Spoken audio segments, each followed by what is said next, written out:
Hello, this is Mark, and I am doing a little short follow-on video to the video that I did yesterday.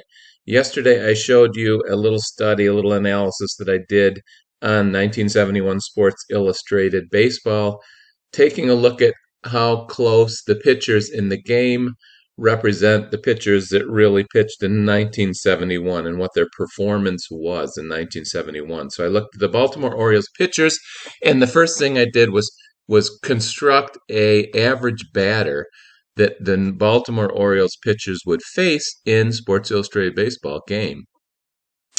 What I neglected to remember was that the other pitchers would be batting also against the Baltimore Orioles pitchers, and all I did yesterday was look at other position players. So today I've added in the impact of other pitchers batting against the Baltimore Orioles pitchers along with the position players that I looked at yesterday. So if you know Sports Illustrated Baseball, you are looking at a one side of one of the team charts. This shows the pitcher's batting ability. So the pitchers bat in 1971, and each pitcher has a rating on how well they bat. So this would be the Orioles pitchers batting. And as you, I'm sure, know, pitchers didn't bat very well, and they batted much less than the actual position players batted. So adding them to this analysis will make the pitchers pitching look even better because now they're pitching against the other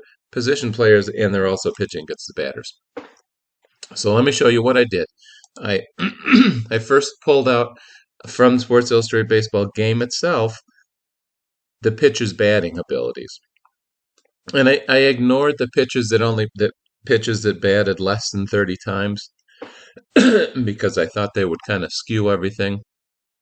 They were usually a much less batting ability than the pitches that batted more often. So I left them out of this of the data pull that I did. And here I pulled the data on each pitcher except the Orioles pitchers because they won't be batting against themselves.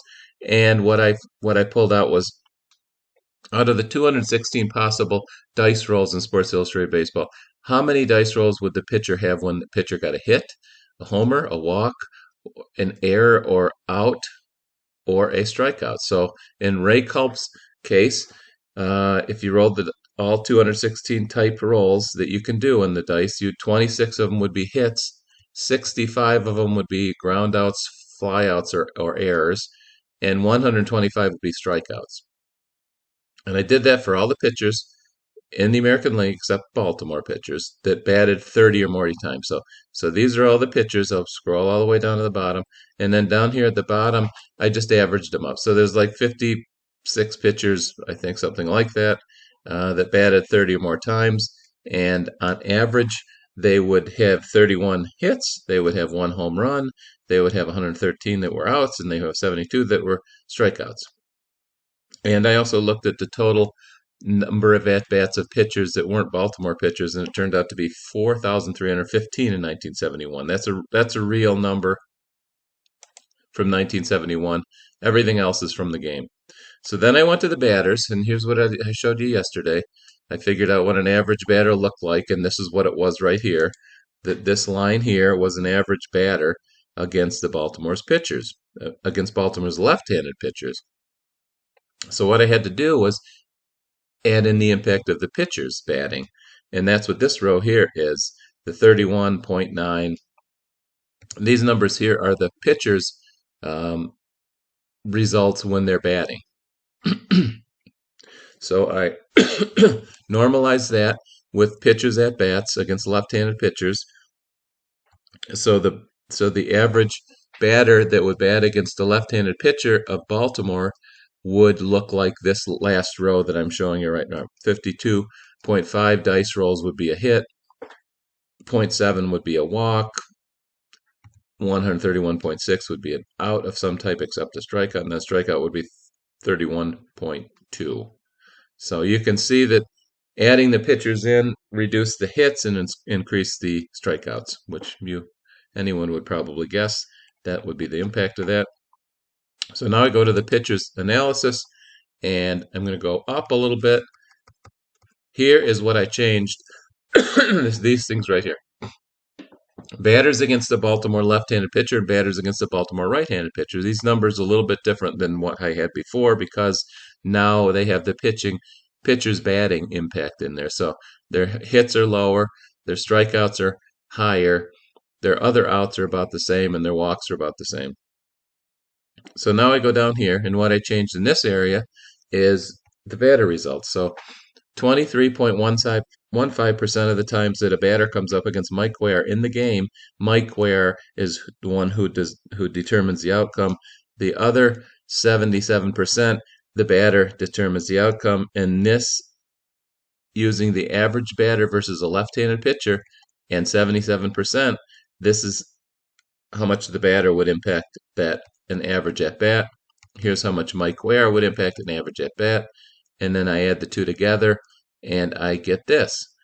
So every batter that comes up against Mike Ware, there would be 40 out of 216 chances of getting a hit, 15 of getting a walk, 23.9 of getting a strikeout, and 136.2 of getting something other kind of out. So there are the numbers that are important in the game.